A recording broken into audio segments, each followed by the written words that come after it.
Hey everybody, so in today's video I want to talk to you about a three-step process that you can use to immediately and forever eliminate imposter syndrome.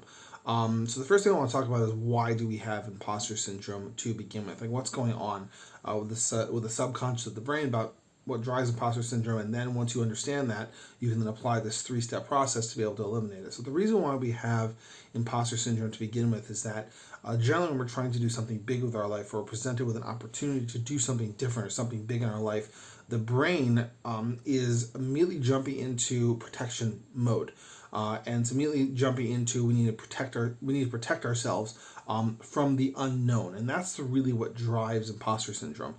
Is the fear of the unknown, the fear that you've never done something in the past. I'm sure you can think of a previous time you had imposter syndrome with around an activity or an action that you have never done before, and then after you did it the first time, and then multiple subsequent times, it became easier. You had no issue anymore, and that's exactly the reason why imposter syndrome happens. So what I want to do is give you a three-step process to eliminate it. So anytime you feel anxious, anytime you feel that there's something that you really want to be doing, or you know that you should be doing, but you're just not doing, follow this three-step process. So the first step is you want to get as calm as you possibly can, right? There's various different techniques. Every single person is different in terms of finding ways to do this. I recommend Wim Hof and EFT for being able to accomplish this.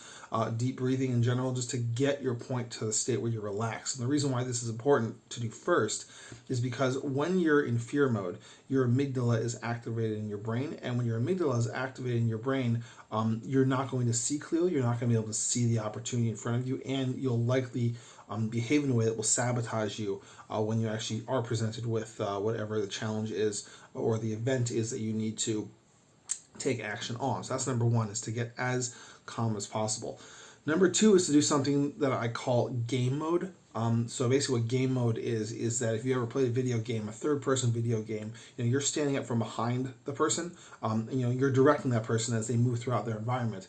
So what I want you to do is do exactly the same thing for yourself. Instead of thinking in your own head or in your own body, start to imagine an external view from behind you, as if you're watching yourself, and then and then you're going to be directing this character, directing this individual to being able to do the things that you know that you have to do. If you know you have to make a phone call, if you know you have to write an email, and you're just procrastinating, you're not going to do it, go into game mode, right? And you can almost think about it in terms of like a story. The person is frustrated, the person is sad, whatever, and in a good movie, that person overcomes their fear, right? So you almost want to watch it from an external standpoint. By doing that, you can almost overcome the fear and start to feel a feeling of triumph as you move forward to take the action that you want to take.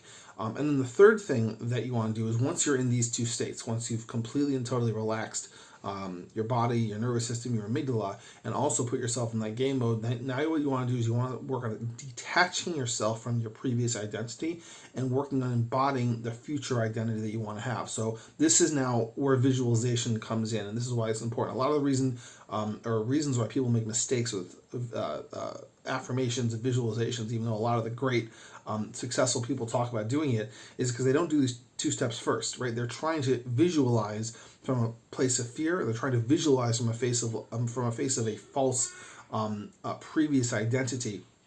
And by being able to do that and separate themselves from their old self, or separate yourself from your old self in a place of calm, in a place of being able to calmly move forward and take action, you'll be able to embody and visualize how you want the meeting to go, how you want the event to go, whatever it might be. And then you will much more likely be in the right state to be able to move forward and do exactly that. So guys, that's the video. Really hope everyone got a lot of really good value from this. I do have an announcement to make, which is I have a few spots available for a free consultation. If you're struggling with imposter syndrome or other self-sabotaging behaviors, I generally work with business owners and entrepreneurs that feel they have all the right strategies and tactics, and they're just struggling to be able to get to that next level in their business. And it has nothing to do with the strategies or the tactics. It has to do with their self-identity, their self-worth, and their self-sabotaging behaviors that are keeping them back. And we work to be able to eliminate all of that so that they can effortlessly, and that's the key word. The key word is effortlessly, be able to jump to the next level in their business. So if this is you, this is something you're interested in, reach out, DM me, we'll set up a time, and you can grab a spot if it's the right fit for that free consultation, and look forward to speaking with you. We'll talk soon. All right, see you later. Bye.